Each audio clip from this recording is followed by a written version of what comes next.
mad. I'm stuck in a place I am hating. What can I do? What can I do? What can I do? When I'm stuck inside you.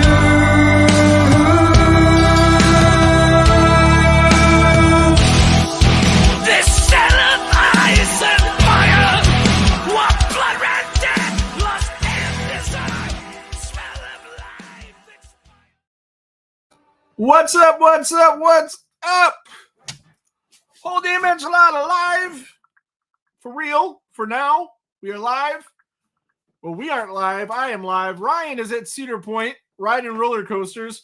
So we did a pre-recorded H20 Resurection review that's going to be on right after this. I'm going to do a unboxing. I got mail. I wanted to share it with you guys. So I'm going to do that in a minute. And I'm getting texted right now. It's right on. Okay. Riveting. But once I play the video for the Halloween Resurection and H20 review, I will still be here in the chat. So if you guys want to chit chat about what's going on in the video, we can do that. And let's see. So next week, Thursday, is Halloween. We might have another pre-recorded episode because people might be out with kids and not want to be on the live. And if we are on the live, we will be doing the Rob Zombie Halloween movies because we're trying to make it through the whole Halloween franchise. And we have 5 left to go. And we're going to do Halloween 1 and 2 by Rob Zombie in one video. Then we're going to do the new trilogy in another video. And then we're going to rank the videos where we're going to get Ethan from the Bloody Essentials podcast, who's a giant Halloween fan, on to rank the Halloween franchise with us. And we're going to get somebody else to come on with us and help us rank those movies. And I know we are super early because we usually go live at 7, so nobody's here as of yet. But maybe some people will come on here and chat with us. I don't know. Probably just waiting for 7. But anywho, so after tonight's show, that means like after the review plays, I will be on the Cine Nerds podcast, which will debut tonight on YouTube. And we will be reviewing Resident Evil Welcome to Raccoon City. I sat in with JP on that and one other one where we talked about remakes. And I thought it was a horror film remake podcast. So that's, pretty much all I discussed. But we did other movies too that were just remakes that weren't necessarily horror. But it's going to be a good time. That'll be, I think that debuts November 7th. But tonight, jump in the chat on YouTube for the Cine Nerds at 8 o'clock.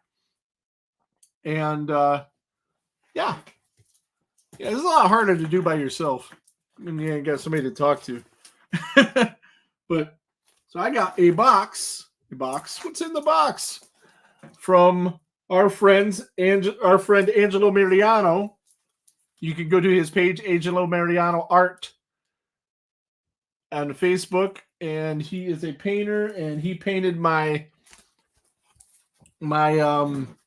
worm-eyed zombie that I have hanging on the wall, but you can't see it because it's behind Michael. Let me see if I can find a picture of it. I don't know how to get to that, so nope. So he painted that, and I got a couple new paintings from him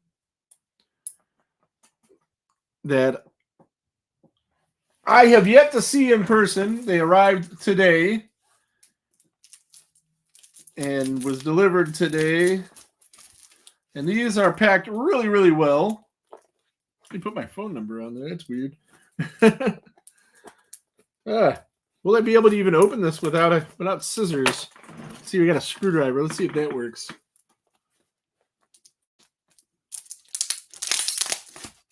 All right.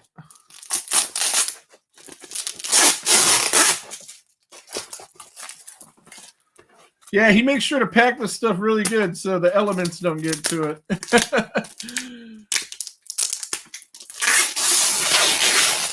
Very excited for this, though. If you've seen any of Angelo's work, I had some loaded up, and I think I might have deleted them because I had them when I had. Oh no, there's my worm eye right there, but you can only see it in the. If you look over there, there's that. Let me see if I got other ones. I think I deleted most of them. He did this one too. Oh, you can't see it because I'm in front of it because it's a background. I'm gonna drop me out, and then you can see it for. Isn't that freaking awesome? The guy's an amazing artist. Angelo Mariano art.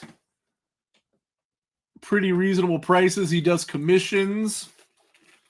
He'll paint whatever you want. He doesn't just do horror. That's just kind of his specialty right now, and especially like Italian horror, like the Fulci, that you know, like the Fulci and Argento and things like that. But he's done a lot of Leatherface paintings and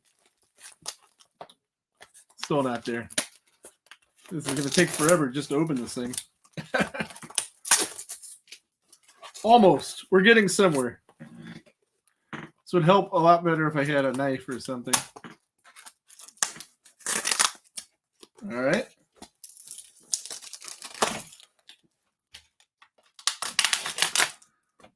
I know this is riveting, isn't it? Very exciting. I bet you, I promise you that the review will be much more exciting than this.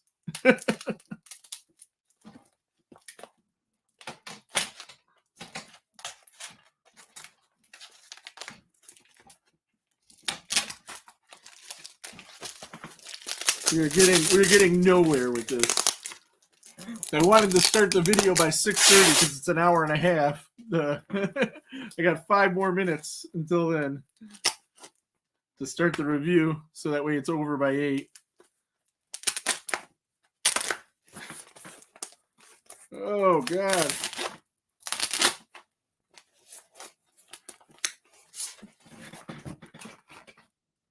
Let's see. A butter knife. I don't know why I have a butter knife here, but I have a butter knife. Let's see if that helps.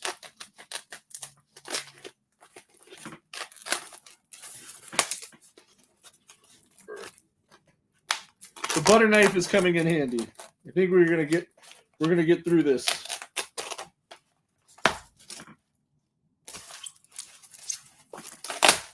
Oh, well, block of foam. I should have pre-opened this. That was what I was going to do. I was going to get it like cracked open so that way I could just debut it on the show here. But I thought, how hard could it be to open this thing? Look at that. All right, we're down one layer of packaging.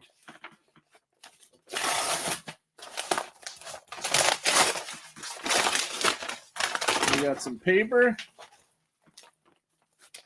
2 paintings.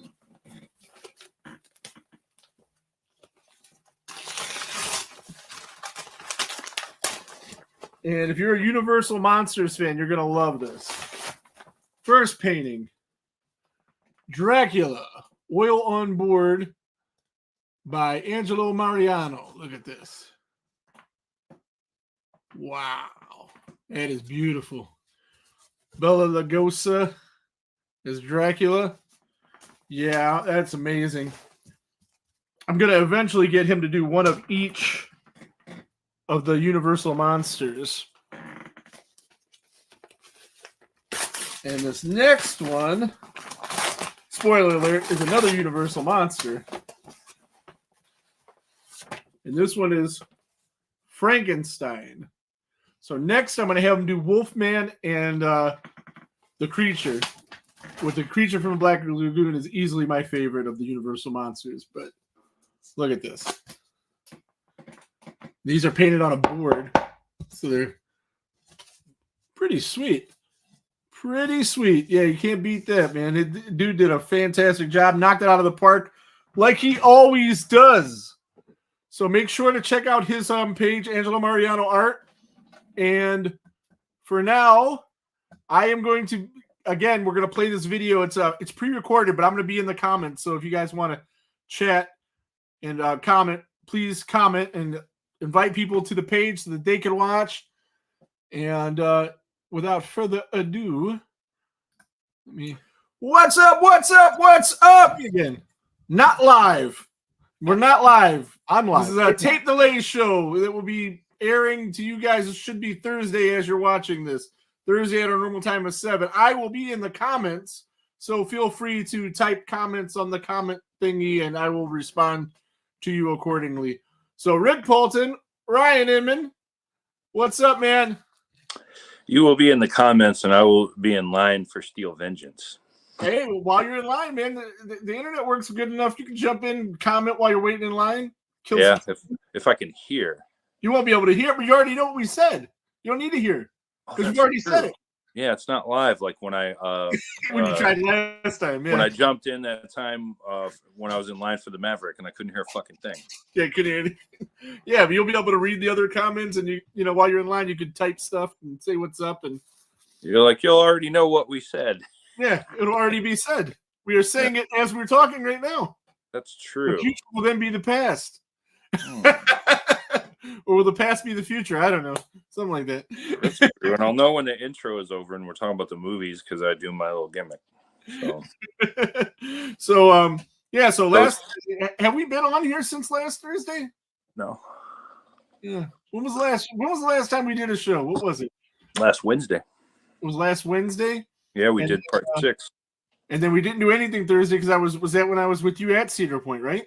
Mm-hmm. Okay, cool. Yeah. So Cedar Point was pretty awesome. I have to say that their haunted houses could be great with minimal effort, but they did not put any of that effort in. They have all the money in the world. They had great costumes, great looks, great sets, but they didn't care. And they were just shoving the people that wanted to do the haunts. They were just shoving them through there. Boom, boom, boom, boom. And you didn't even give the actors a chance to set anything up. And I don't know. It just kind of sucked. But you told me it sucked. I did. Again, myself. Credit where it's due, though. The park itself, the ambience and the setup, yes, you can't beat it. Yeah. Even the big budget haunts, where that's all they are is a haunt, they can't beat the vibe. No. And again, you do reviews for Jared. Yeah. Halloween Haunts 365. Like and subscribe on YouTube. You're welcome, Jared. I don't do reviews for haunts because I'm not a big haunt guy. I still enjoy them, but I don't know all the ins and outs. I can't critique them like you can because you have a little bit of a background in that, and that's cool. That's your department. I just go for fun. Mm-hmm. But I know one of the categories on that is extra stuff to do, like at the haunt. Yes. And if the scale can only go up to 5 for like a regular haunt, it should go to 15 for Cedar fucking Point. Yeah. The haunts themselves are no good, and the lines are garbage. Even on a Thursday. Imagine those on Saturday. Yeah, they gotta be horrible. No, you'd have to get the Fright Lane pass, and at that point, you could spend half that money and just go to fucking Chippewa Lake to Vaughn's place, right? And have way better time. Do that on a Saturday and go to Cedar Point on Sunday and ride coasters, and you get the best of both worlds in Ohio. Right. Yeah. You know, and that's what I tell people. Time out. We hooked up with the award-winning St. John's, Michigan, Jason. Right. Shout out to Rob Dell. Yeah, we hooked up with him, and my stomach was starting to feel a little bit upset, so I stopped going on rides. I did get, I think, 5 roller coasters in. You did. In a brief time there. We did 4 in an hour. See, now you know why. For me, I go to the park to ride. I'm a rider. Yeah. The haunts, if they were a little better and the lines weren't trash, I'd go through them. I've done a few. Mm-hmm. I would do more if I didn't feel like it was cutting into my ride time. Right.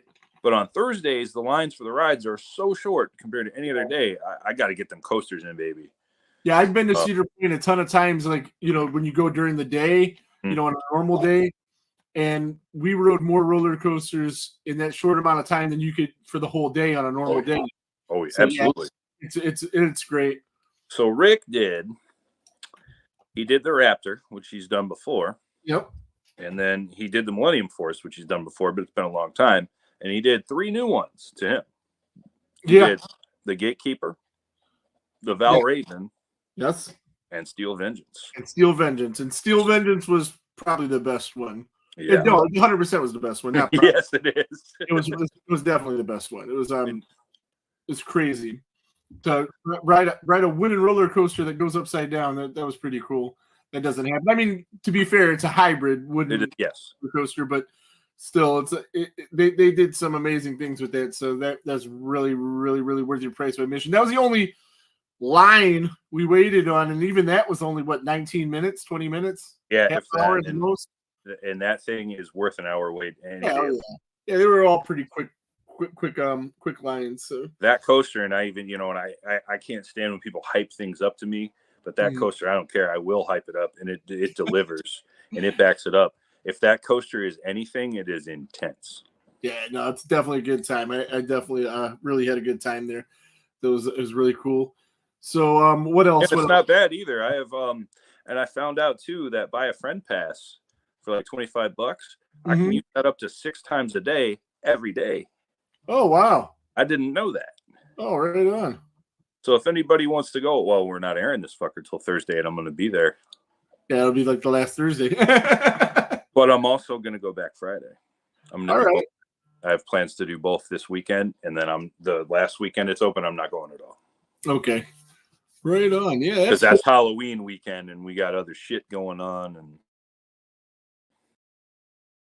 Right. So yeah, next year we'll definitely go back again for sure. I mean, the season passes. Yeah. It's totally worth it. If you're gonna go even twice, it's worth it. And I know your son, your most good for nothing kid, has a season pass. Yeah, he wanted me to go. He wanted to go with us, and I'm like, dude, the last thing you need to do is go to Cedar Point and waste money. And I found out, he has a season pass. I didn't know that. Yeah, if you got a pass, I think that's a little sucks to me that you knew that and I didn't. Yes, I didn't know it till he posted. Oh, okay. Oh, so that's why I'm just like, I need to reach out to him too, because if he wants to go Thursday or Friday, he can come with me. I don't care. Yeah. So, right on. I know it won't cost him nothing. So yeah. But time. Nothing but time. He needs to spend his time trying to figure out a way to make some money. But yeah, him and me both. Well, you are making money. He's doing nothing. I don't know. That's true. At least I'm trying. Oh yeah, I got a bunch of masks. I should probably flip some fuckers on eBay today because it's the week of. Well, yeah, that'd be good. Well, we're gonna eventually do our store that we talked about, and we'll be able to sell those among other things as soon as I figure out the logistics of making that work. But I'd like to do a special episode one day with you and maybe Eric and somebody else, and actually do like a Cedar Point episode. I think it'd be kind of cool. Yeah, it's like a bonus, not a Thursday show. Yeah, of course not. You need to check out James from I don't know how to say his last name, from A Killer's Confession, and he goes to Cedar Point. He lives real close to Disney World, so he has season passes there too. So when he's up here, he goes to Cedar Point. When he's down there, he goes to Disney World. But he has those Facebook Meta Ray-Ban glasses, and the videos from the coasters. Oh wow, it's amazing, dude.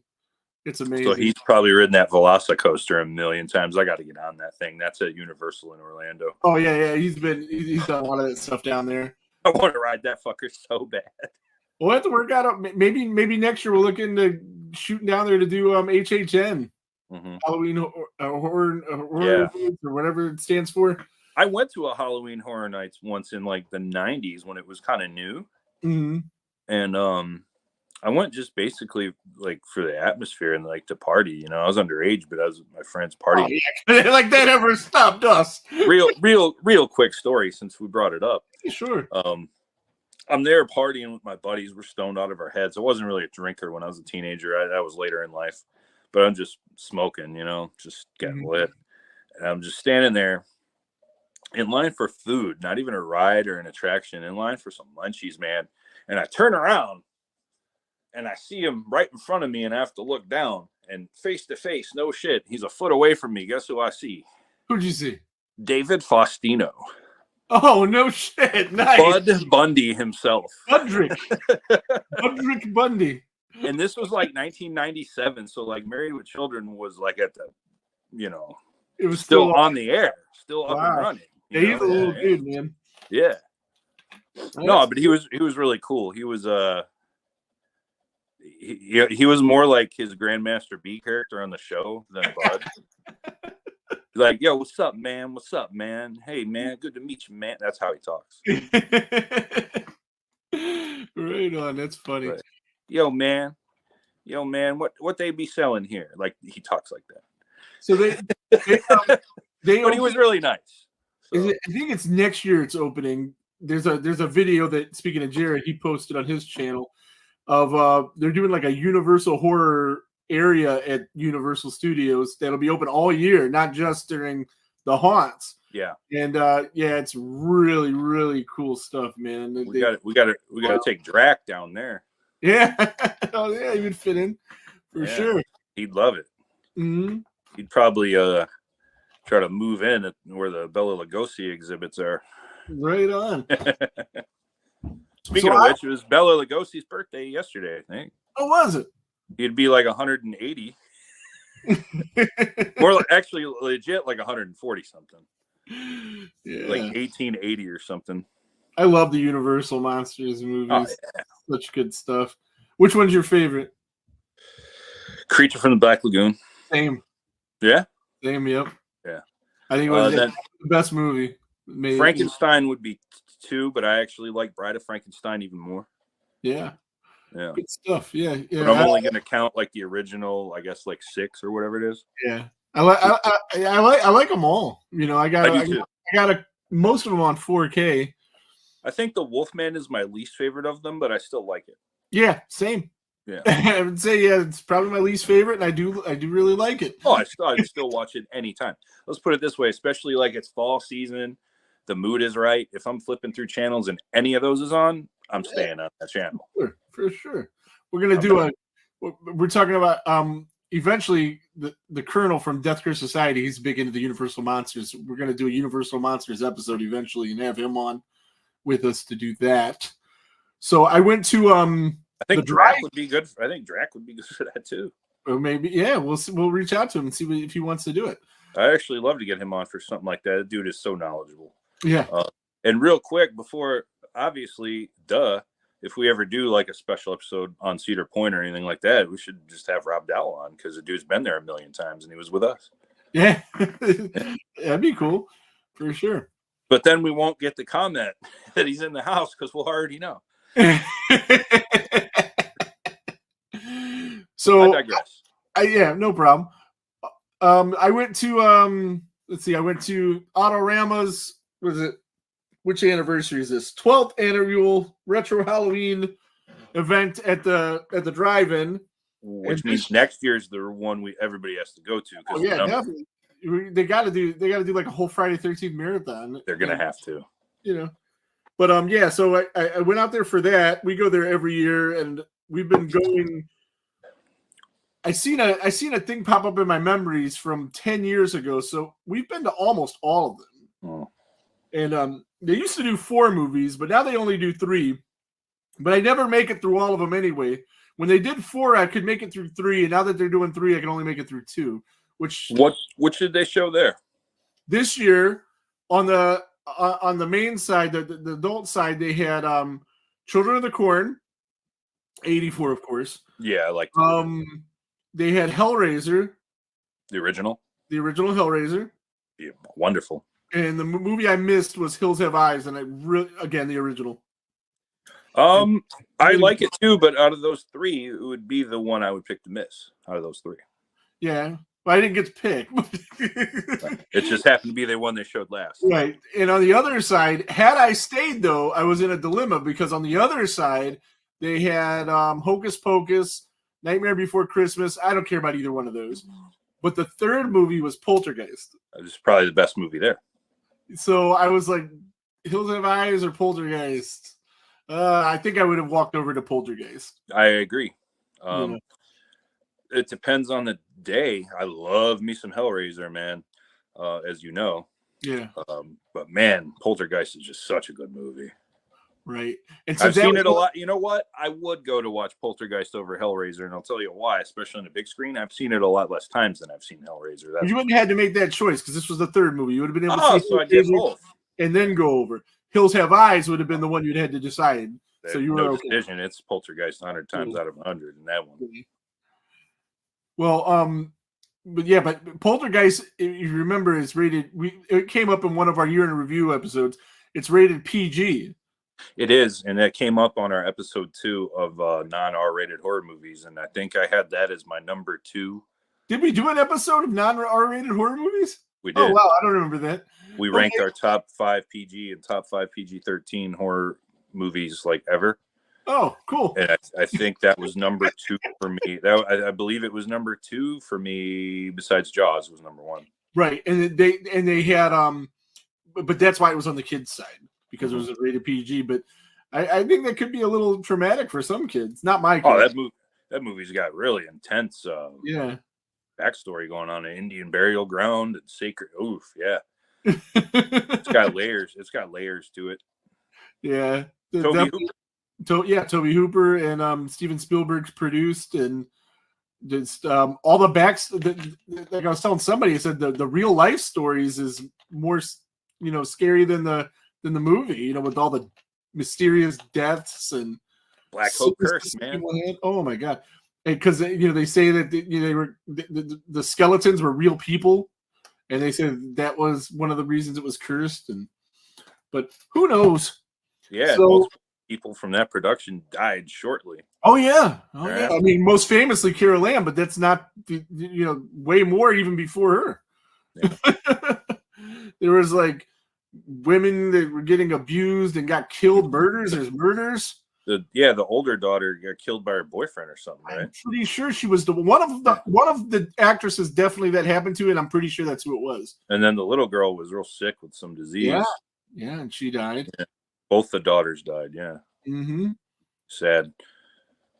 And then Craig T. Nelson had to go do coach for 10 years. He recently did Young Sheldon. He was really good on that. I forget that he's still around, man. Yeah, he's still around. He's he's older, but he's funny. He's still funny. He's probably more funny now on Young Sheldon. Really, I really dug his character. I have his autograph around here somewhere. Oh yeah, right on. Yeah, it's on an Outer Limits card, akin to the Peter Mark Richmond that I gave you. Yeah, I have a Craig T. Nelson also from the same set. Right on. Because he was also obviously an Outer Limits alumni. Yeah. Why am I not seeing that in my background? Is it covered by this giant Melonheads poster? No, there it is. I see it. Okay. I was like, did somebody steal my shit? My head's covering it. That's what. Somebody stole Peter Mark Richmond auto. They got problems. Yeah. They're gonna get drowned in a 55-gallon drum of toxic waste. Yeah, it's right there. That and there's a Kane Hodder card above it. You don't mess with one of the only good things about Jason Takes Manhattan. Goddamn it. Yeah, there's only really 2 of them. Yeah. Julius and him. That's it. And the scene in Times Square it doesn't make sense, but it's cool. Yeah, definitely cool. Yeah. It's completely out of character, but it's cool. So tonight we are going to continue our Halloween review episodes. I don't think we're going to finish these by Halloween. I really don't. We have 2 more that we need to do after today, and then the ranking episode. So we have a shot. We can do it. We can do it. Yeah, it's just a matter of watching all 5 of those movies. I only need to watch 2. You don't need to watch the Rob Zombie movies? I'm not going to rewatch them. I'm ready to do those whenever. I don't need to watch 2018 again. I do want to rewatch Kills and Ends though. Okay, cool. Yeah, because I am almost familiar enough with the Rob Zombie movies that I could have them in the background while I'm doing notes, and I could get that done. Yeah, I don't need to rewatch them. I might even be able to get ready. I might even be able to get ready later on today. Not do it today, but be ready today. Mm-hmm. So yeah, that one will be easy then, since you don't have to watch them. Nope. Okay, cool. And I'm the other 3 I've seen very recently. So I haven't. I saw 2018. I've seen it like 3 times, mm-hmm. but I've only seen Kills and Ends once each. So I would want to. I already have strong opinions on both of them. Yeah. And 2018 and the Rob Zombie films. Yeah, they're just with these Halloween movies. Like, there's 1 A+, and the rest are. I mean, there's not too many good grades. It really isn't, man. It really isn't. But this one, we're going to start with. We have 2 today that we're going to do since we're doing these by like their universe, so to speak, right? Yeah. And, this is continuing on after Halloween 2, skipping 3, 4, and 5. Well, of course, 3 And 6. which we did. Yeah, 3, 4, 5, and 6. And we're picking up where 2 leaves off with Halloween H20, which I didn't write down the date, but I don't need to. It's 1998, 20 years later. I thought it was Halloween Water. Yeah. There is a fun fact about that, but I forgot what it was. Water has to do with something, and H2O, and there was a whole double entendre, but I didn't write down what it was. Oh wait, I'm forgetting something. Oh.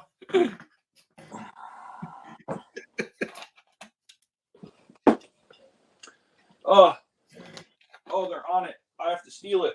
Oh, damn cats.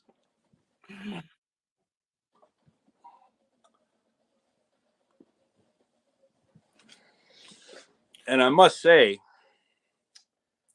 today in Cleveland, Ohio, or the, adjacent area where I live, it's a little warm to be having this throw on right now. Yeah, we bounced back a little bit. We're in the mid 70s, I think. Yeah, it's good stuff. It's going to touch 80 today. Well, that's cool. The less time I have to have my freaking heat on, the better. So here I am with a fucking fleece throw blanket and drinking hot coffee in the late afternoon to do a Halloween review.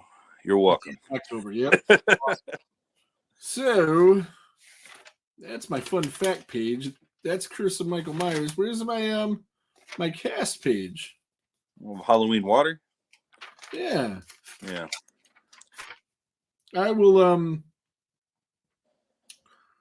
I got most of them in my head, but I can name most of them too. Right, but I know I always write this stuff down. Anyway, so the movie came out in 1998. It did. I'm missing a whole page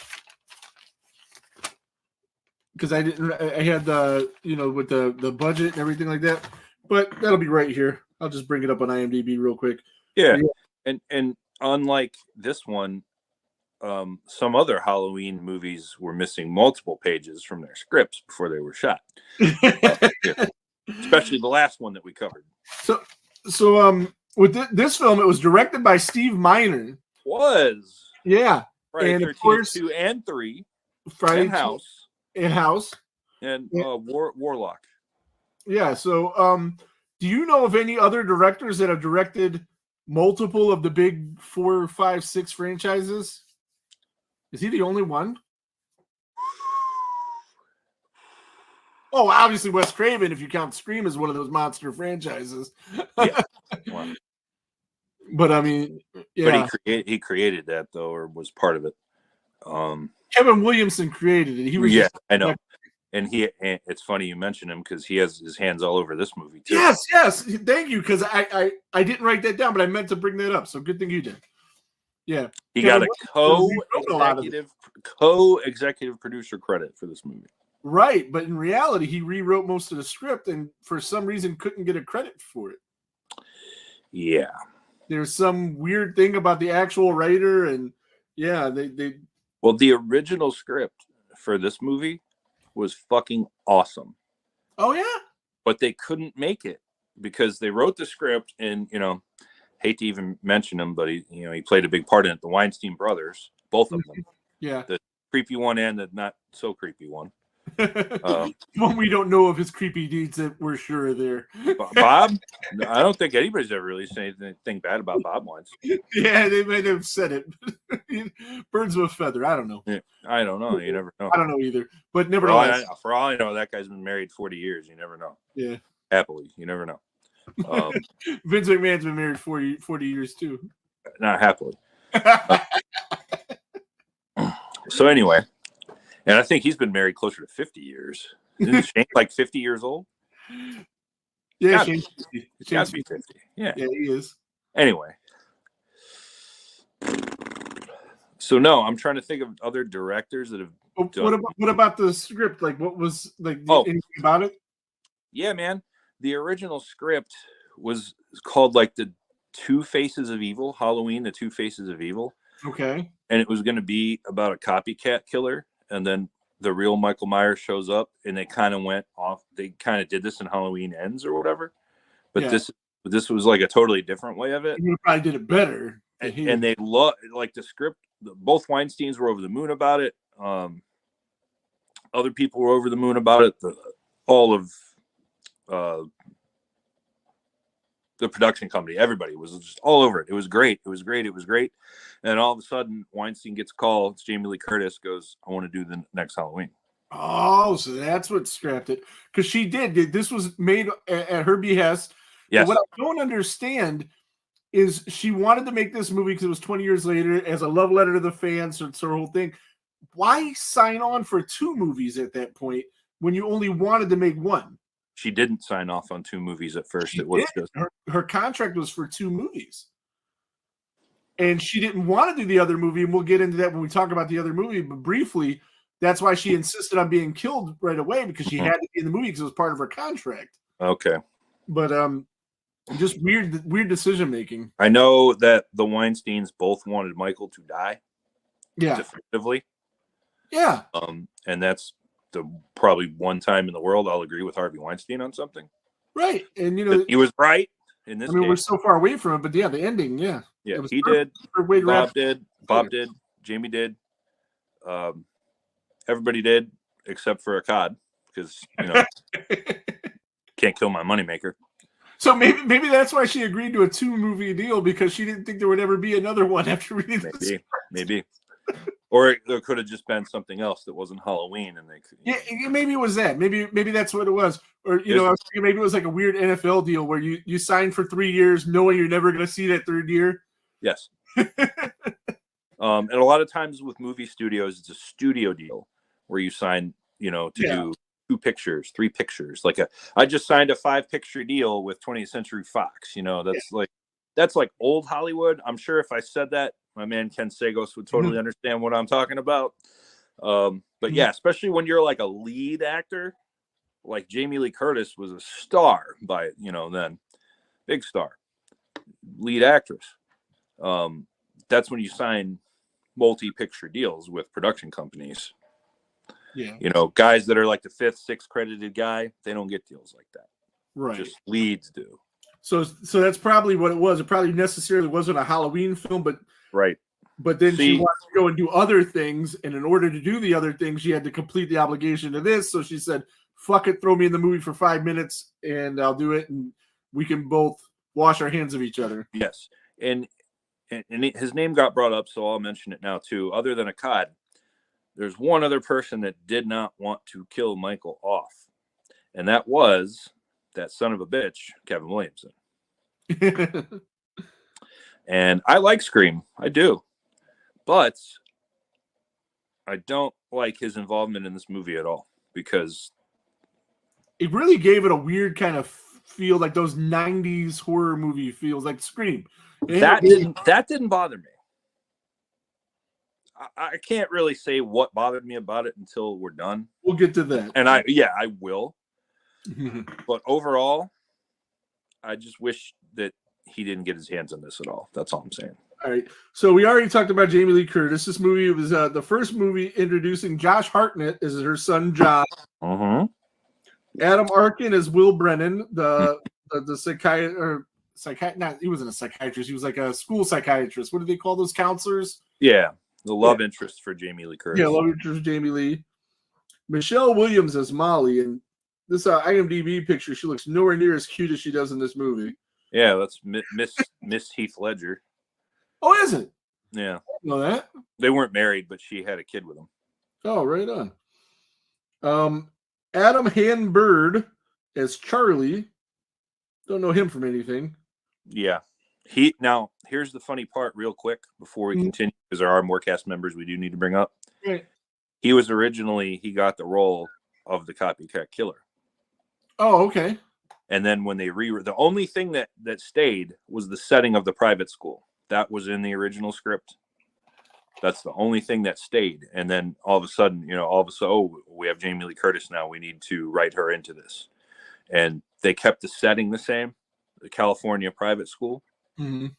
But everything else change. And he was not very happy at all when he showed up to shoot this movie and found out his role was significantly less. He's now just the friend of like the lead son. Okay. So Jodie Lynn O'Keefe was Sarah. So that was your four kids in the movie. So pretty small cast. And she let me add real quick on her. She was the chick from Nash Bridges.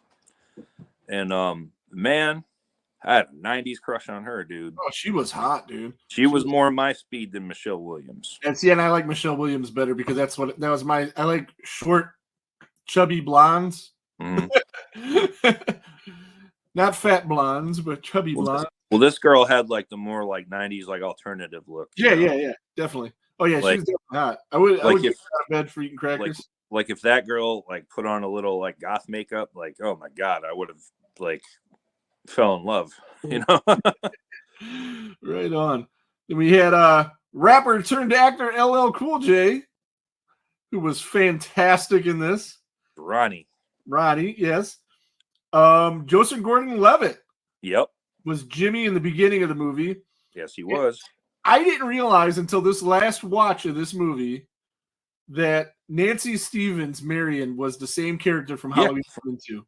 1 and 2, yeah, same. I just thought some random fucking neighbor chick that he went to her house, and then was obsessed with Michael Myers, and that's the stuff in the room. I felt so stupid when I figured it out in this watch. Really?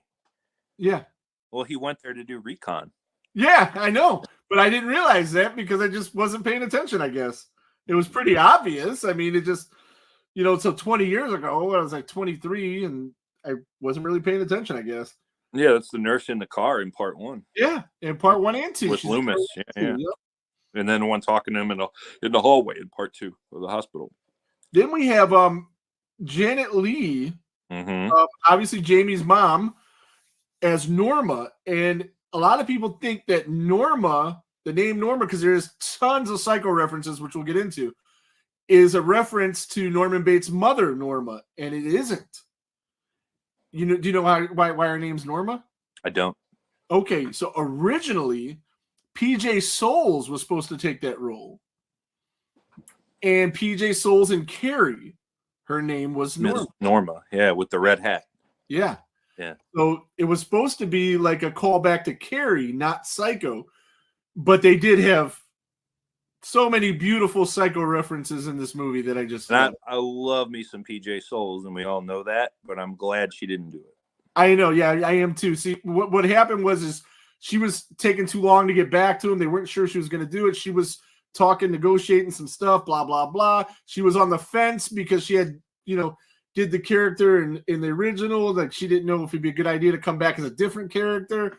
Yeah. And at that point, and this is the first movie that Janet Leigh had done since The Fog. Yeah.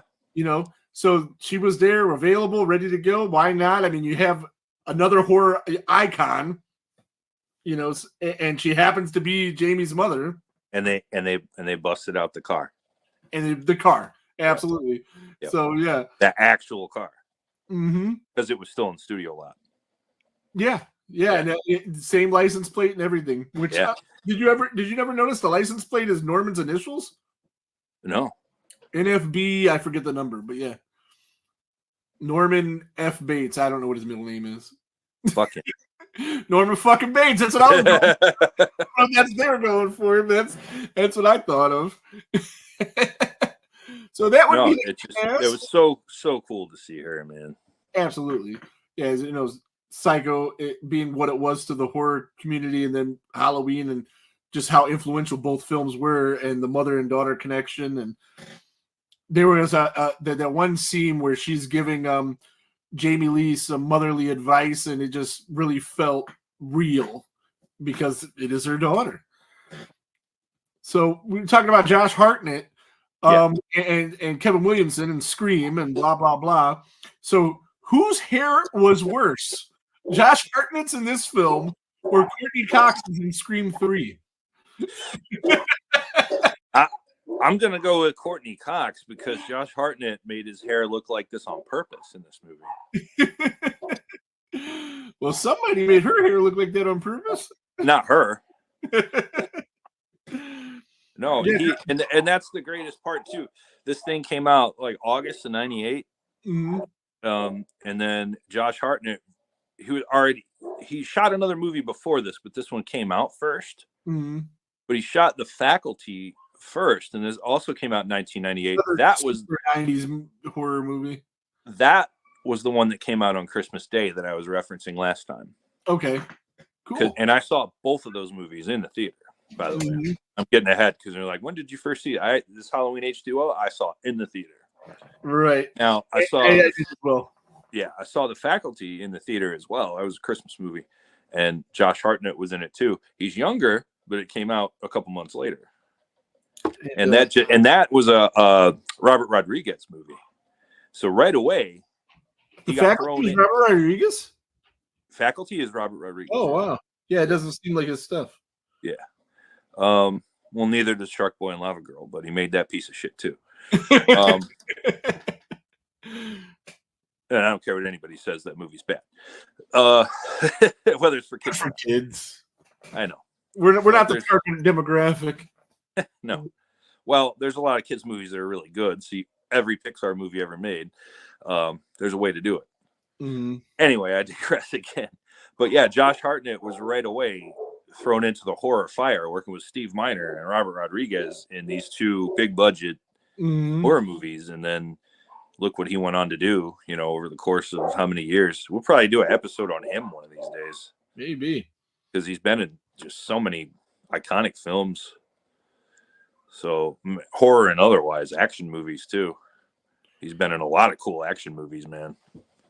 Right on. And then we have two more cast members I think we should touch on briefly. Uh-huh. They wanted to, in the beginning of the movie when Loomis is doing the narration, they wanted to get the audio of Donald Pleasance, but there was something. Yeah, they couldn't find it. And they couldn't use it. So they had to redo it, and I hated it. Yeah, Tom Kane. I guess he did the best he could with what he had, but I would have rather. I think I would have just not did it. Me too. Get it right. But yeah, he was Loomis briefly, in the narration, and then Chris Durand is Michael in this film. Yeah. And let's see. So let's see if the 4 different looks of Michael. So you got that. Oh God. Fuck. So you can't see my mouse. It sucks. But we'll start with the upper left. This is the beginning of the film and the best look in the movie. By far the best look, and it looks pretty close to part 6. And that's what they were going for. Yeah, and that's the best look in Michael Myers since 1978 is part 6. And if you head up going clockwise, you got what they call the K&B mask. Mm-hmm. And big eyes. Which was K&B made it, and I really don't like this one too much at all. And that was for most of the movie. And they kept switching the mask through the whole film, which was ridiculous. I know, man. Ridiculous. Like, how is he going to look so different in all the shots? Continuing clockwise, we have the Winston mask. Yes, where you can actually see his eyeballs. Yeah. And I don't like that. No. Because he had the blackest eyes, devil's eyes. Yeah. And then if you keep going, for some dumb reason, we decided to CGI a mask on this guy. Terrible. What? So we have one of the better Myers looks, but we only get it briefly. The very beginning scene when he goes to the nurse's house is it with that one, right? We get progressively worse throughout the film. And I think that K&B one could have been cool if they made the eye holes a little smaller and kind of did a little wear around it. It wasn't just so plain. It seemed too shiny for my liking too. Yeah, it should have been a little grimier. Plastic almost, Yeah. Yeah. So the look, it's not the worst. No. But it ain't the best. No, it's a huge, huge step down after the last one, though. The last one was really good. So how would you rank that CGI mask? Is that worse than the was it the part 5 mask? No, nothing's worse than nothing's worse, right? Okay. That's where I was at too. No, that might be second worst, but nothing touches that part 5 mask. I'll give it the second worst, but that part 5 mask is just horrendous. All right, let's see. What do we got here? Like kids go out and trick or treat with dollar store masks that don't look that bad. No, absolutely. Absolutely. So See, it's like the opposite of Jason masks, where all of them are garbage that are store bought. Oh yeah. All of them. Whereas some of these Michael Myers masks, man, aren't bad. You can get a Temu mask that's better than that Part 5. Yeah. It's horrible. All right. So I made a note that like Halloween is a lot of actors' first films. I should have talked about it was Josh Hartnett, but Danielle Harris, Paul Rudd, a couple other people. This is like it's weird how like and Jamie Lee Curtis. Jamie Lee Curtis. Yeah. Weird how like all these big actors like were launched from Halloween. You didn't have that in a lot of the other franchises. You have one or two big guys. Those three names went on to do some shit. Yeah, they wanted to have decent careers. Although, Paul Rudd, biggest star of them all. Yeah, you got that Marvel money. Yeah, oh yeah.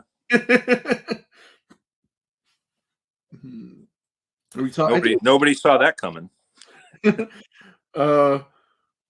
It's a psycho throwback with the car. We already talked about that. And Janet Leigh was able to deliver right in that scene that everyone's entitled to one good scare line. Mm-hmm. I thought that was pretty cool. Can't read my handwriting. That might have been something good. And then we talked about how Norma Watson as opposed to Norma Bates. Yeah, Norma Bates, which is the thing. Yeah, so that's all my fun facts for the film. We already talked about those, got those out of the way. Yeah, this movie has a nice feel to it, and this series, more than any other horror series, is really like a choose your own adventure kind of feel because all the timelines. Yeah, and you just watch them a certain way whenever you want to get through it. When you go 4, 5, 6, 1, 2, 4, 5, 6, that's the Thorn timeline. Yeah.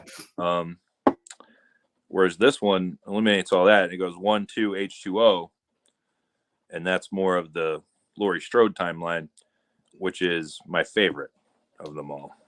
That run. Well, the next film we're going to talk about is also in that timeline. It is, but that doesn't count right now because this movie we're saying this we're rating it as it just came out. There's nothing after it. We'll get back to that. Yeah. When we walk out of the theater of Resurection in a couple minutes. I don't know what that is. That doesn't exist yet. This is 1998, baby. So everything's great. You have the greatest Halloween series of all time now. Yeah. That is a fact. I agree with that 100%. Yeah, like that's the trilogy right there, man. Is 1, 2, and H20. It's just a holy perfect, fuck, man. The perfect beginning, the perfect day. Yeah, and like I said, I saw this in the theater, and I'll expand on that shortly. But that even gives a bigger impact to what I'm gonna say. Mm-hmm. But yeah, let's just get right to the meat because we got another one. Yep, and we're already 45 minutes in. So my bottom 5 least favorite things about Halloween H20, aka a Halloween water. Number 5 is Kevin Williamson's involvement, although that ties in more with what comes next. But he did have just a little too much input on this one for the negative reasons. But again, we'll expand later. Number 4 is Adam Han-Bird as Charlie, who would have been in the OG script had a bigger role. And it's one of the reasons I'm kind of glad that it went the way it did, because I did not enjoy him as an actor. I thought he was boring. I thought he was annoying. And I didn't think he was good. Out of the 4 kids, he's the one I didn't like. I liked the other 3. I liked all 3 of them besides him. Yeah, he just got on my fucking nerves. My number 3 least favorite thing are Michael's bullshit masks. We covered that. They're terrible. All of them, except the one that kind of looked like Part 6, but we saw it for 10 seconds. Yeah, not enough. If that, Number 2, least favorite thing, the kills in general were lacking to me with one exception. And I'll get to that later. But the kills in general in this one, man, kind of watered down a little bit, I think. And my number 1 least favorite thing about Halloween H20, 1998, is actually Alan Arkin. I didn't like him in this movie at all.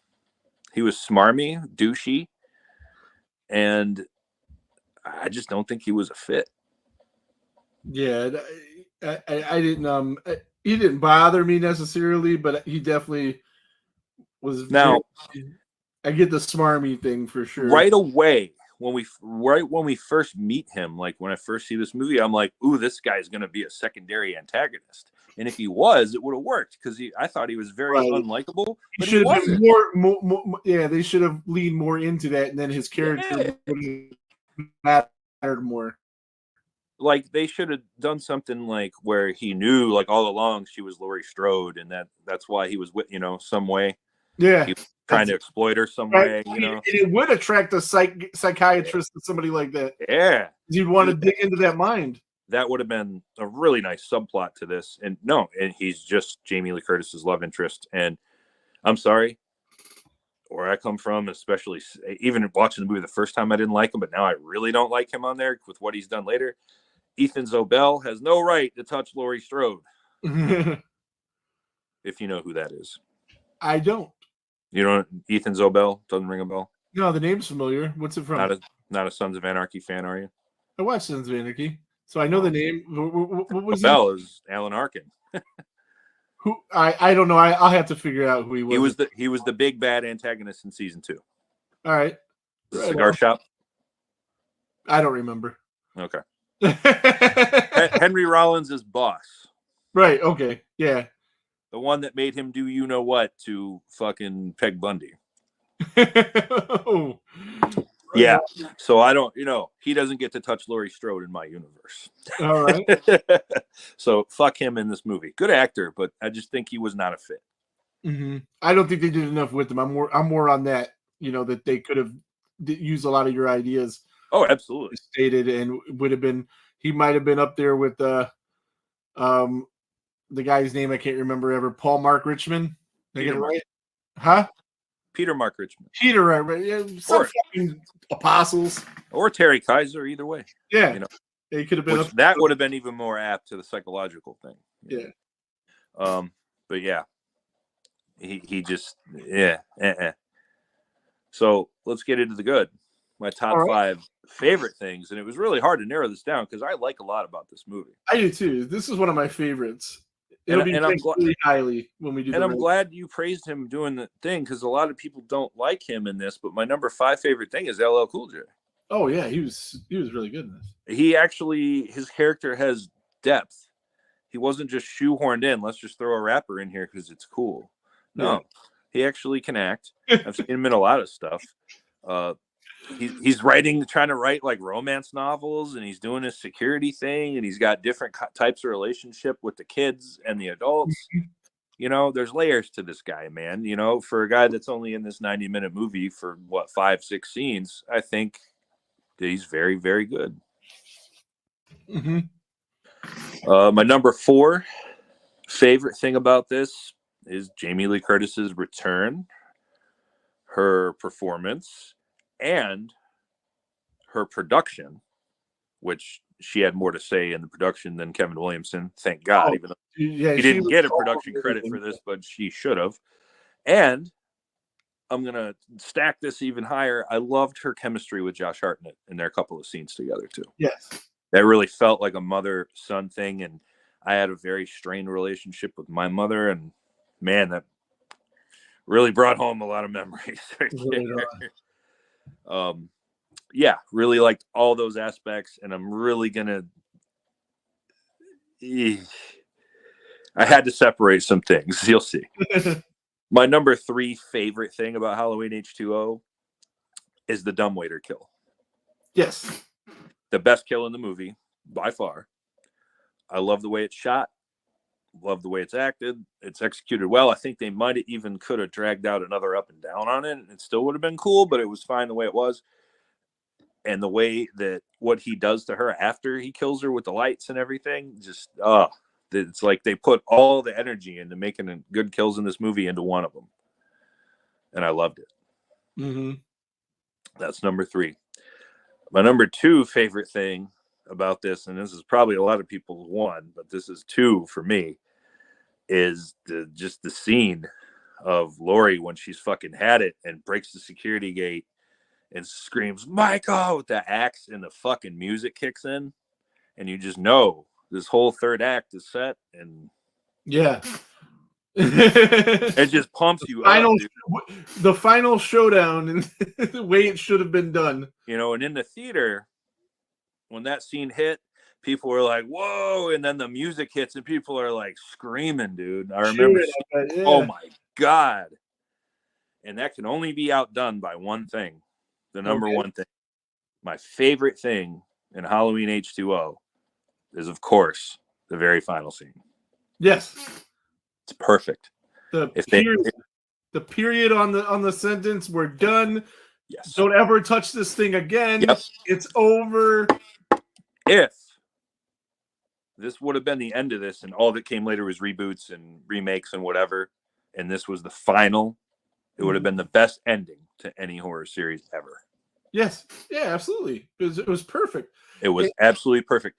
And people love, you know, you go to Friday the 13th movies, people cheer for Jason. In these Halloween movies, they cheer for Michael. They want to see kills. They want to see blood. We're there for entertainment. But I'm going to tell you this, man. In that theater, that scene, you know, they have their hands touching, whatever, you know, it's like, what's going to happen? What's going to happen? And then she just hits the fuck it switch and takes his fucking head off. The whole fucking place erupted in applause, dude. Right. Yeah. And again, it was Carpenter never even wanted to do 2. Say what you will. You like it. I don't really like it as much. And this just fixed that. And it's like 1, 2, and then this, and it's perfect. It's perfect. You started with the perfect slasher, and you know it got you back to the original, and it got you back to the basics, and just perfect end. Yeah, that beheading right there, and then the axe. That's her mic drop. Yeah, absolutely. That's it. It should have been the mic drop on the whole series. Yep. You take his fucking head off, you drop that axe, the music hits, the credits pop. Perfect. Absolutely perfect. But again, this is 1998. Yes. We're reviewing it from we're just stepping out the theater, seeing this. We don't know anything else. We don't know that there's going to be another film. We don't think there ever will be. We don't want another one. I don't think so. I don't. Everything comes to an end. Everything is finite. We know that. That is a perfect ending to not only a horror film but a series. And for that reason, that is my number one favorite thing about this movie. And so far, I think it's my second favorite thing ever to happen in the whole Halloween series, other than Carpenter's score in 1978. Right. That's my favorite thing, and nothing's going to top it. Yeah, so, I could just remember, you know, when that happened, just the eruption and everybody, just, you know, like you went on a ride, man, and it was like you were, you know. See, and Loomis is gone because Donald Pleasance died. So the only way the audience is going to buy him getting got is by her. Yeah, absolutely. No one else. If anybody else would have killed him, it would have fell flat. It has to be her. Mm-hmm. Yep. So, you know, since we didn't talk about it at the beginning, $17 million budget, made $55 million, of course, tons of money. Yeah. And, but alas, that was not the end. Now, was that the highest budget of any Halloween movie until Rob Zombie? I will get more of that information into when we do the ranking episodes. I'll have all that readily available. I don't as of right now. It's got to be the biggest budget, and the obviously not as much of a profit as the original because he made that for like $3. Yeah. Yeah. So fast forward 5 years later, we touched on it a little bit. Jamie didn't want to come back, but she had a contract with the studio, so she kind of wanted to get the hell out of there. Hey, reverse. What's it? Grade it. Oh, okay. We didn't grade it. Yeah, my bad. My bad. Pause. Reverse. Back. This is one of my favorite Halloween movies. Obviously, it sounds like it's one of yours as well. Yeah. I really, really like this one. It's going to be ranked really high on my list. I don't know if anyone besides the first one will beat it. I'm not going to hold myself to that as of right now because I have to rewatch the other ones. I am going to give it a B. I'm a little lower. It's a B- for me. And the only thing's really holding it back, other than the one kill, I thought the kills were kind of sucky and the mask sucked. The look of Michael, you know, and Alan Arkin's annoying punchable face. But other than that, man, so much good in this. My God, And if this was the end, I'd probably tick it up a notch, but obviously we know it's not. So I'm walking out of the theater in 1998. It's a fucking A. Yeah. But it's a B minus. Yeah, and again, same with me walking out of the theater, I would think that, but once you have a couple of days to digest it, Yeah. Almost every horror movie I walk out of the theater is the best horror movie ever. Yeah, I'm not like that. You're able to sit back and digest it a little bit, and you're like, well, maybe that wasn't as good as I thought it was. Well, the good ones anyway. So, all right, so on to Resurrection. Yeah. Came out in 2002, 5 years later. 4 years later. I can math. Yes, it is 4 years. $13 million budget. This one grossed $38 million, so this one had a lesser budget than the previous movie. Uh-huh. This was directed by Rick Rosenthal, who also director part 2. Yes, and has a 3.9 score on IMDb, which is one of the lower ones I've seen thus far. Quite generous. It's quite generous. So I had a feeling we were going to talk about a good one and a bad one, and I hadn't watched this one much since it first came out. When it first came out, I kind of again, you have that it's a new movie, you kind of want to like it more. And I did, and I remember it being better, and then I watched it again afterwards, and it wasn't good, and then you hear everybody's universal hate of it. And so I still went in with an open mind on this watch to try to see, does this movie have redeemable qualities, or is it the piece of shit that most people really think it is? Again, Lori wanted no part of it. Lori, Jamie Lee Curtis, wanted no part of it, insisted that she get killed, so you can't even ask me to come back again, which she came back again. But okay, we'll get to that later on in the week. Only 3 times. 3 more times. So we'll touch on the cast a little bit. We got so the first movie had a rapper that we talked about. So this one had to have a rapper, Busta Rhymes, who was nowhere near as good as LL Cool J. He's nowhere near as good as LL Cool J at rapping or acting. No doubt. Funny thing, side note about LL Cool J, GOAT, how everybody says the GOAT is the greatest of all time? He invented that. Doesn't get credit for it. He came out with an album called GOAT. Nobody had a clue what GOAT was. And then he had the subtitle at the bottom, greatest of all time. Is he the greatest of all time? Probably not, but he's definitely way up there. He was around for 50 years. He stayed relevant most of the time.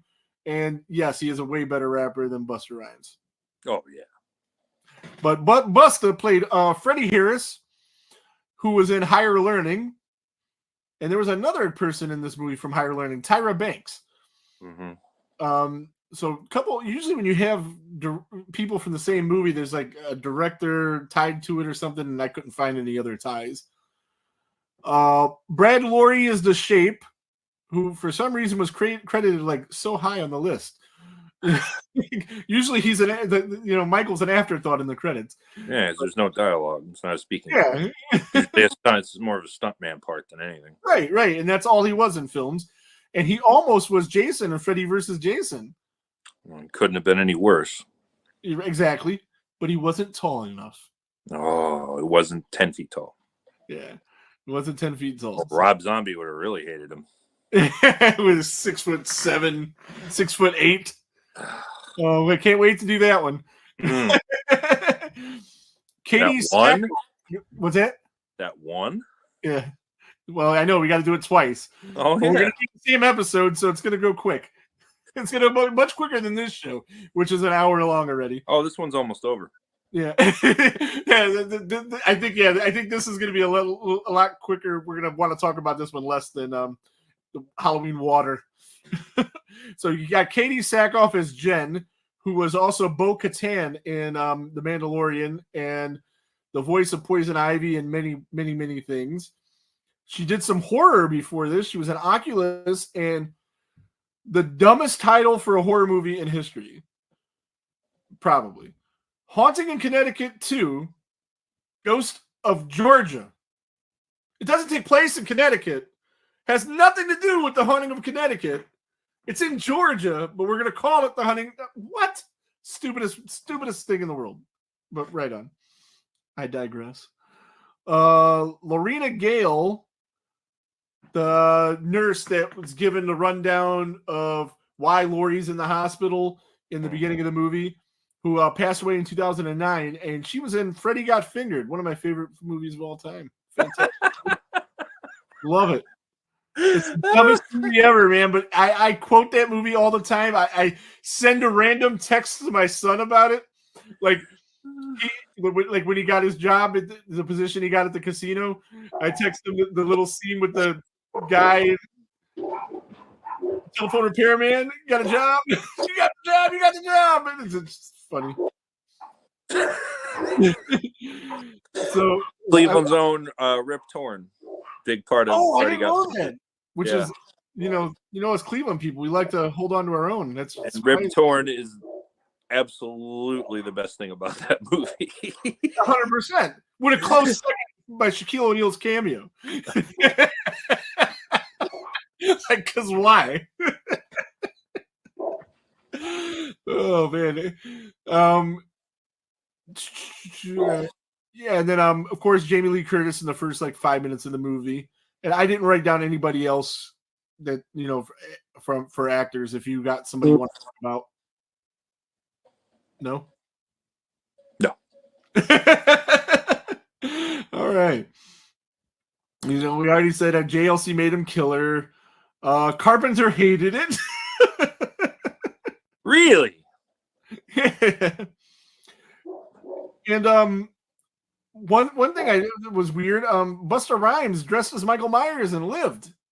That usually doesn't happen in these films. Yeah. They did shoot 5 different endings, and he died in a few of them. Oh, here's a cool fact that you'll like. Maybe you'll like. Another the final girl, I didn't even mention her. Bianca Sarah, yeah, I can't read her Kajic, something like that. She couldn't scream. So her screams were dubbed in. And they didn't say who the screams were dubbed in from. And I wonder if these might have been some of the screams that our friend Lauren Marie Taylor got paid to dub into some movies that she wouldn't tell us which movies, but said it was a movie that we definitely have watched. Talk about a girl who can scream. Yes. So she did one for me in person once. Yeah. Out of nowhere. I didn't ask her to either. She just fucking did it. So scared the shit out of me. Right. So I am pretty sure, and I didn't have time when I found that out to get to contact her and see if she would, maybe she would even admit it. Who knows? But I'm pretty sure that this might have been one of her screams, where she got paid to do screams. How do you get the role of a lead final girl in a horror movie if you can't scream? Shouldn't that be the first thing in the damn audition? Hey, scream for me. Well, if it was a Harvey Weinstein audition, it'd be a different kind of screaming. Oh, dude, too soon. Right. Well, come on. I got through a whole fucking movie review that he produced, and I didn't make one joke. So come on. So, yeah, I mean, we're going to talk about a lot of the things real quick that are definitely going to be. We'll talk about them again when we go over your bottom 5 list. Or you know what? Just do your bottom 5 worst things in the movie. So that way we don't have to talk about them twice. If you don't talk about the things that I want to talk about, I'll bring them up after. That's probably the easiest way to do this, so we don't have to do it twice. There's so many bad things. I narrowed it down because I went crazy. Yeah. I narrowed it down to 3 just so this doesn't drag on. Mm-hmm. And I'm going to tell you my top things for this first. And number 1 is absolutely nothing. I don't like anything about this movie at all. Nothing at all? Nope. Okay. I don't. I hate it. So let's go into my 3 things, the 3 things I dislike the most. And before I do that, Busta Rhymes' character's name is Freddy. That's obviously a rib. A rib on who? Freddy. Freddy Krueger? Yes. Oh, what was his last name? Because his last name was a tribute to Daniel Harris. I was going to say, because I definitely remember his name being a tribute to somebody. But yeah, probably. Yeah. It's a rib. All right. And it's a bad one because, yeah. So, yeah, and that ties in a good segue. My 3rd least favorite thing, and these are all things I absolutely despise about this, is Busta Rhymes in general. In this movie, I don't like him at all. I don't like his face. I don't like his voice. I don't like his screen presence. He overacts. I don't like him at all. He doesn't even fit with the character of somebody that would be producing a television show. No, he doesn't. It doesn't work at all. He doesn't work whatsoever. His cheesy shoehorn line that everybody hates, I could care less. It wasn't that big of a deal. I hate it. I hate it, but there's things I hate even more about this movie than that. But yeah, I hate it. It's stupid. It's the whole fucking karate bullshit. It's dumb, but it's not the worst thing in the world about this movie, and that's saying a lot. So, because that is stupid. That whole scene is dumb. I think the scene where he meets him face to face, where he's in the gear, is even worse. Right, because why did he just snap? He tells him just get out, and he just leaves, and it just that's actually fuck it. Let's get ties into my number 2. They made Michael Myers look like a bitch in this movie. Yeah, they did multiple times. Yeah, I mean the confrontation with Busta Rhymes should have ended with him just. Yeah, the first time when he's wearing the fucking outfit, and he's yelling and screaming. I could even see the scene, where he's sitting there just listening to him for a minute and just listening to him. Just you're nothing done. Yeah. What does he do?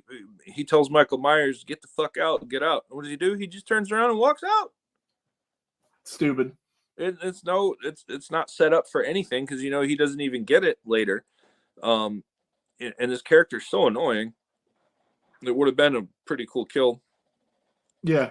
Or at least satisfying for I don't think anyone likes him in this movie unless you're a big fan of music or something. Yeah. And even so, he doesn't fit. Yeah, and they made Michael look like a pussy in this movie. That's my second. He just So what do you hate the most in this film? Isn't it obvious? I don't know. Just the fact that it was made? The fact that they ruined the perfect ending to right. Okay, yes.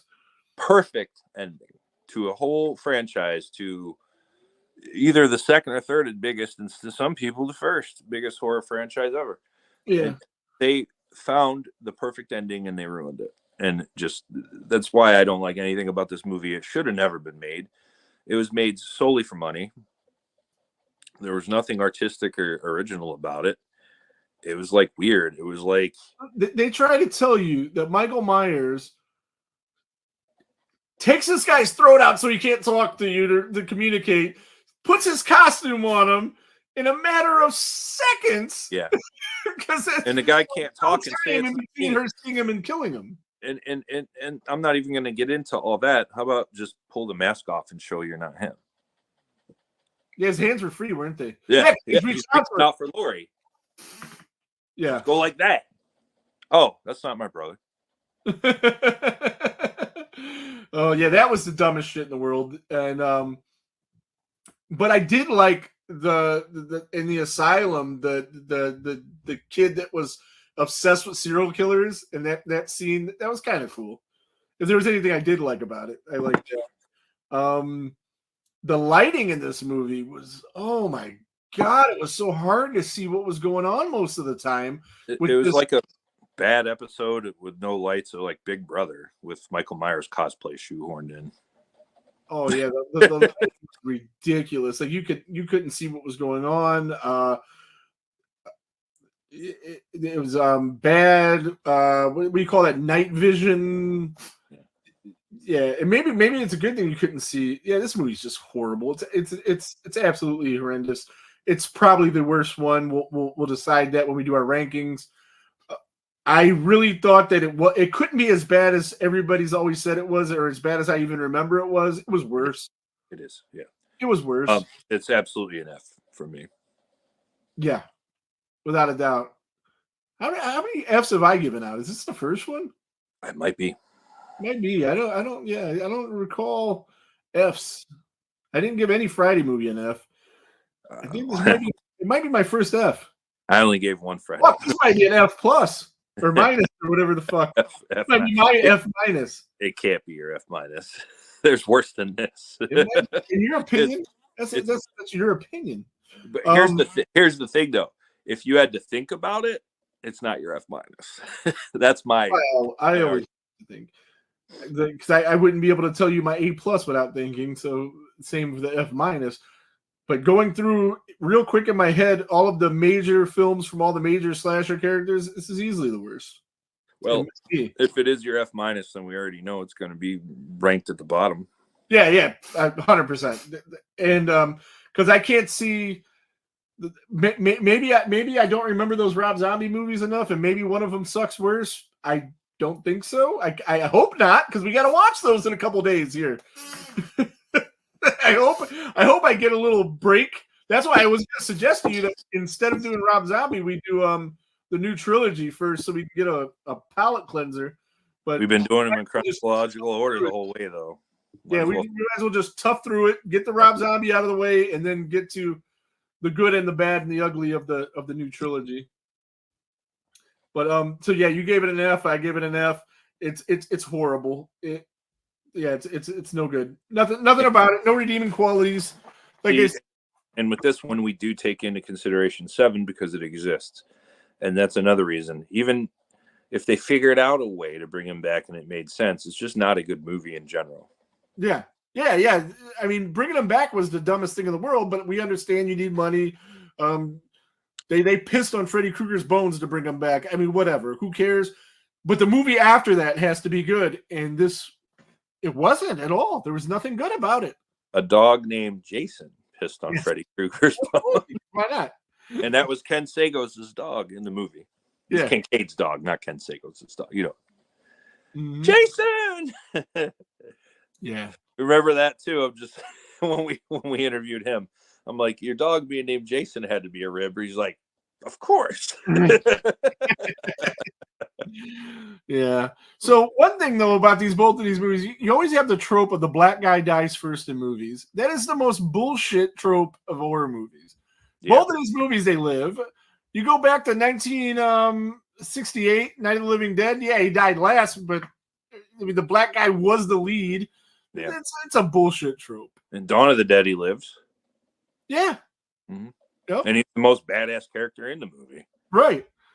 Yeah. So yeah, let's just end that. You know, they don't die first. It's not a thing. It's not Busta Rhymes should have died. Yeah, should have definitely. Yeah, he didn't fit at all. No, and especially this character who's clearly, even if they do go on with this, he's never coming back. Freddy. He was okay in Higher Learning, but he had like a much smaller part, and he was just playing himself basically, so it was easier. And I just don't think he's a good actor, at all. And there's some good performances in that movie. Michael Rappaport was really good in that movie. Oh yeah, that was a good movie, man. That was a real good movie. Remy was yeah. Tyra Banks was good in that. Jeez. John Singleton made that. Yeah. Yep, John Singleton. I'm a fan of his. Yeah, that was a really good movie. If you haven't seen that, I recommend seeing that. I do not recommend seeing this. Agreed. I'd rather watch Higher Learning all day, every day than this piece of shit. Yeah, it's a good thing this movie was so bad, or else we'd be going for like 2 hours. No, that's why I'm like, this episode's almost over. Don't worry, because there's really not right on the cups of where we normally are. Because it's just even if it's bad, and there's other bad movies we could talk about for days. Like, I can't stand Jason Goes to Hell, but I'll talk about it for 2 hours because there's still interesting things going on. I might not like them, but it's still something to talk about. This movie, it's not interesting.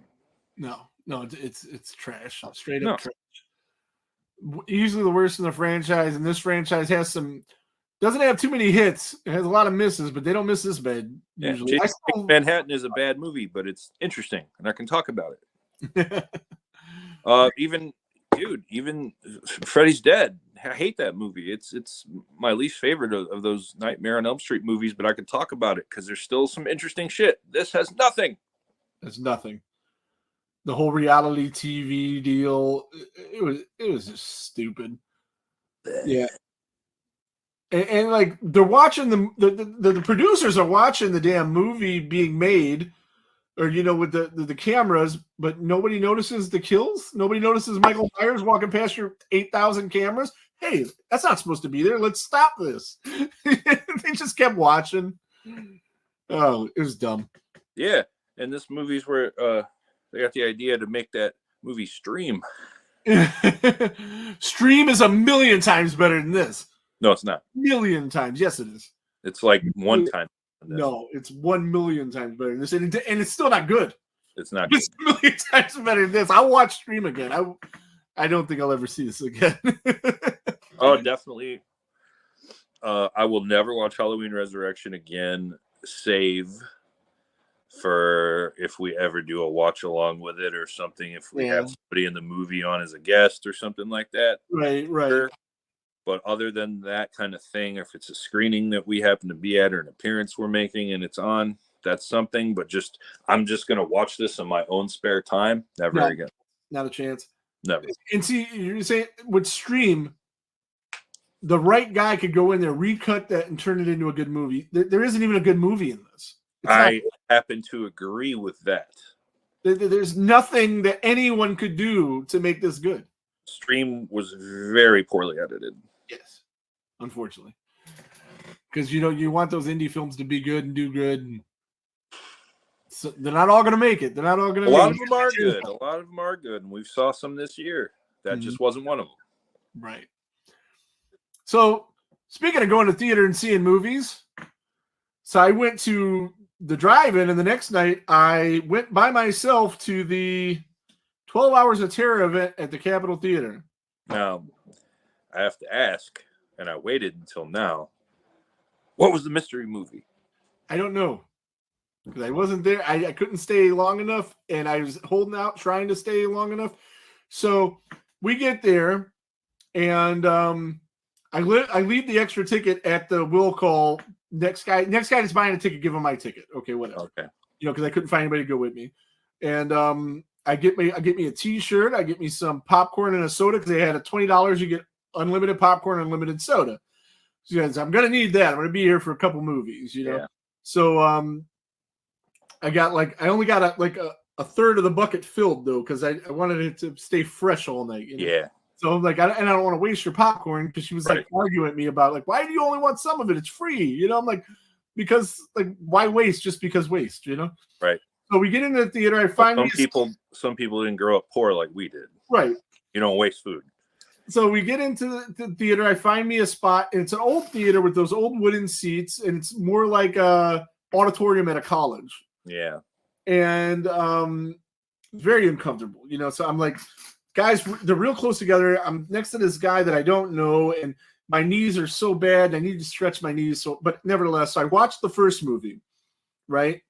And they do this whole thing where they're giving away things with the raffle and little prizes. And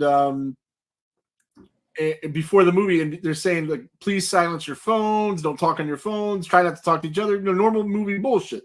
Yeah. Okay, yeah, I know that. So I got my phone silenced. I don't have it turned off because I have kids. I can't turn my phone off. But I have it face down on my lap, where you can't see it, but just in case one of my kids call or, an emergency happens.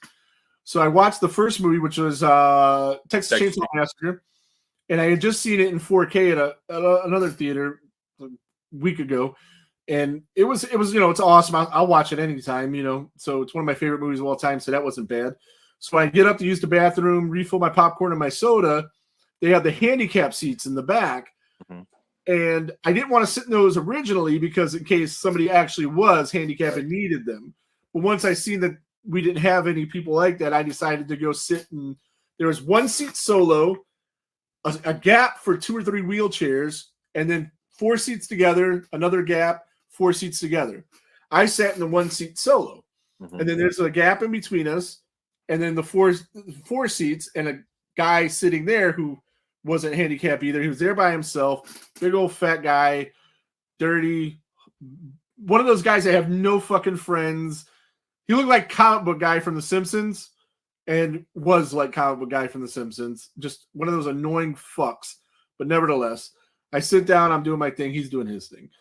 And the next movie comes on, which was a part 2, so it was Halloween 2. Somebody calls me, so my phone lights up. I silence the call, turn the phone down.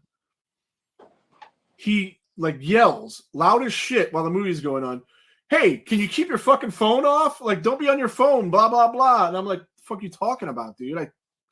Well, I'm gonna go complain. And fat fucker gets up, goes to get the authorities to complain about me, brings him in there. It's like, you can't be on your phone. So I show him the notifications. I didn't check the notifications. My phone rang and I silenced it, and whatever. So I watched the rest of the movie, but I'm just pissed. This guy's over there. So again, I spent like $100 between merchandise, food, blah. This guy's got a bag next to him. Every 2 seconds, he's unwrapping some food he snuck into there with his fat ass. Like, just tons and tons of food. He's doing the fat guy breathing thing. Like, but I'm disrupting the fucking movie because I flipped my phone over for a second. How dare you, Rick? Right. And How dare you? Stealing from the place, basically, by not supporting them and buying their food. He's got a whole bag of food there. Whatever. So I'm just kind of pissed. I don't even really want to be there anymore, but I also don't want to leave because I'm only like a movie and a half of a movie into this, and I spent $60 because 32 tickets 2 times. So whatever. I'm gonna just sit there and get through it and just ignore the dude. Whatever. I wanted to hit him, but I'm not gonna do that. I'm not gonna go to jail because I have kids. So young me, 18 years old. Oh, it would have been over. He would have laid out. Oh, it would have been over. Not my style anymore. Lucky for him. So in the middle of the next movie, the people running it, I guess we got to go over the whole "don't be a dick" thing because somebody was on their phone in the thing before this. So they call me out. It makes me want to be there even less, dude. Between movies, everybody was talking to each other. Nobody would talk to me. They did when I first got there, but because of the shit this guy pulls, I'm like ostracized, and I just feel like so out of place. And I really wanted to talk to them about doing some business with them for a couple of the events that we had talked about doing. But now I'm afraid to because they're not even going to listen to me. I can't even make a pitch, because of this. And they start the raffle again. And I'm praying to God, not that I win, but that ticket I gave away wins. And it's his. I just wanted that so bad. We're like, yeah, that thing you just won for free? That's because I bought your fucking ticket, you piece of shit. Yeah. But yeah, it's weird that you mentioned that because that would be like the most ironic twist of fate ever is if that ticket you left was claimed by that guy. I would have loved it. I would have loved everything. I would have loved it too. I would have showed him. He's like, "You're here because of me." Like, what the hell's wrong with you? You don't have friends because you're a dick like this. If you do things like I do things and be nice to people like I'm being nice to people, maybe people would want to talk to you and you wouldn't be sitting here by yourself. I was by myself too, but I actually have friends that could have been at the movie with me. Yeah, I feel bad that I couldn't make it now because if I was with you, he probably wouldn't have done that. No, he definitely wouldn't have done that. He 100% wouldn't have done that. Yeah. But yeah, that guy is a piece of shit. He sucks, and he is our You big dildo. Eat cut it off. Try it your again. fucking slop. Oh, they made me fuck up the gimmick. All right, yeah, but fuck that guy. Fuck that guy in his ass. I made it through that movie. I made it through Dream Warriors, of course. I was definitely going to get through that. And then I was praying that the mystery movie was in between 3 and 4, and it wasn't. And they played Land of the Dead, and I got through 10 minutes of it. I did not like it. Did not care for it. Not a fan either. I might watch it again someday in the privacy of my own home to see if I don't like it, but I do like John Leguizamo, so I'm interested in that, but I don't know. I don't think I'd like it. I don't think so. But yeah, and I was starting to get tired, and so I took off, and I had something going on the next day. Birthday party at Adams, I think, for his daughter. Yes. Oh, and speaking of birthday parties, this was a costume party. And speaking of costume parties at the drive-in event, I wore my costume that was made by J3 Jason Costumes, and I won. I went back to back. Get a little video here. Let's see. Here's me as Leatherface. Not a movie Leatherface, or but yeah. So the mask was made by friend of show, who's a former guest of the show, Jordan Wincheck from Dark Matter. He made that mask. Ingram made me a mask too, but I wore his. I have Ingram's too. Ingram's is sweet because it's actually his face, right, cut off, which is so cool that you have like self mold. Yeah, he molded his own, did a mold of his face, did the thing, made it look like he cut his face off, bloodied it up. It's real sweet. And I like it, but I just wanted to go with this one. This one's a little bit more comfortable. I got to do some alterations to the Ingram mask before I use that one. But the clothes were made by Ingram, real cheap, real good price he gave me on that. And reach out to him. A little bit late to get your Halloween costume from him, but you can get him to work on something for you for next year. J3 Jason Costumes, friend of the show. Follow him, check him out, see what he's doing. And that's all I got for tonight, man. You got anything? Yeah, going back to Cedar Point. Awesome, man. Which is where I'll be when people actually see this. I'll be in While the you're park. watching this, Ryan will be in line for a roller coaster, and I will be in the comments. One more thing. I do got another thing. Speaking of that, after this show, switch over to Cine Nerds YouTube channel. I will be guest starring on their show, filling in for Ryan, and we are reviewing Resident Evil Welcome to Raccoon City. And there's about 9 million of Resident Evil movies. It's insane. The number of Resident Evil movies. Never seen any of them. Well, if you're going to watch any of them, and if you're a fan of the series, the games, watch this one, because it's like watching an hour and 20-minute episode of the actual game. They really nailed the atmosphere, the acting, the dialogue of what the game is. The other movies might be good, but just from watching trailers, they didn't really seem like Resident Evil. You know, this one had actual characters from the game, and I think it was a better movie. Games have always been very well made. Mm-hmm. I've played the games. I'm not like a diehard Resident Evil person, but they're fun, survival horror kind of stuff. Mm-hmm. Yeah. Yeah, so that's what we'll be doing on there. Switch to YouTube. He'll be live in the chat. JP will, I will, and I'll be live in the chat right now on this channel. And we'll see you on Halloween. Will be our next show. I have no idea how, when, why, or why we're going to do it. I got kids, so I might have to go trick-or-treating. There's also another thing that's in the works that we might be doing on Halloween. I guess we'll have to wait until next week to figure out if any of that is going to happen. There will be something on this channel, whether it's a pre-recorded thing or who knows. But yeah, we might drop in and do random ones for the Rob Zombie or the David Gordon Green ones too. Yeah, we're gonna get at least one of those done between now and next week. Maybe both of them. Hopefully both of them, so we can fulfill our commitment of having all of the Halloween movies reviewed by Halloween. We will not be able to get the ranking episode by Halloween. We might be able to do it the week after Halloween, unless things change, because we're out to a couple guests and things like that. But yeah, that's all I got, man. You got anything else you want to add? That's it for tonight, man. Although we're about 52 hours away from this actually airing, 50 hours, something like that. But yeah, until next time we go live, or we'll see you then. Until then, the neighborhood is gone, and there it goes.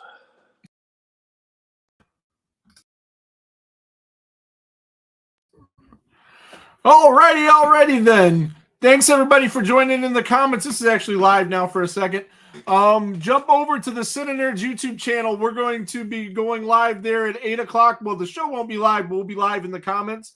It's a review of the Raccoon City. Welcome to Raccoon City, Resident Evil. It's going to be fun. So jump over there. How long has it been when you watch Resident Evil movies such as you know what? I have never seen any of them except for this one. Resident Evil, Welcome to Raccoon City, which we're going to be talking about on JP's channel. JP Cross from A Killer's Confession. He's going to be on Cine Nerds is the name of the channel on YouTube. Go there, like him, follow him, all that bullshit. And check us out. We're going to be over there, and it's starting right at 8 o'clock, so we got about 3 minutes. I'm going to get out of here, but everybody in the comments, it was so fun chatting with you tonight. And thanks for coming. Next week, we'll be doing this again. Not sure what we're going to do. Probably going to be reviewing the Rob Zombie movies, and it may be taped like this again, and I might, just be in the comments like I was tonight. But it was definitely a good time. Thanks, everybody, for coming. Tell a friend. Get people to subscribe to the channel, grow it. YouTube, Facebook, iTunes, all that. And I will see you guys next week.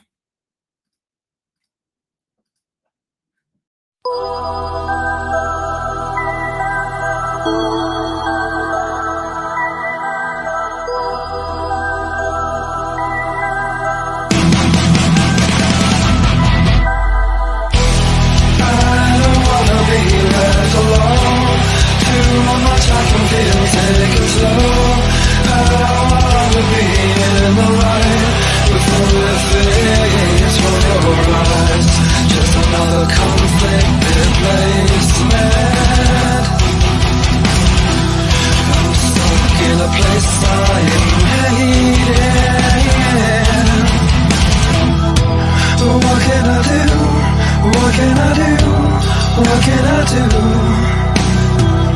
when I'm stuck inside you.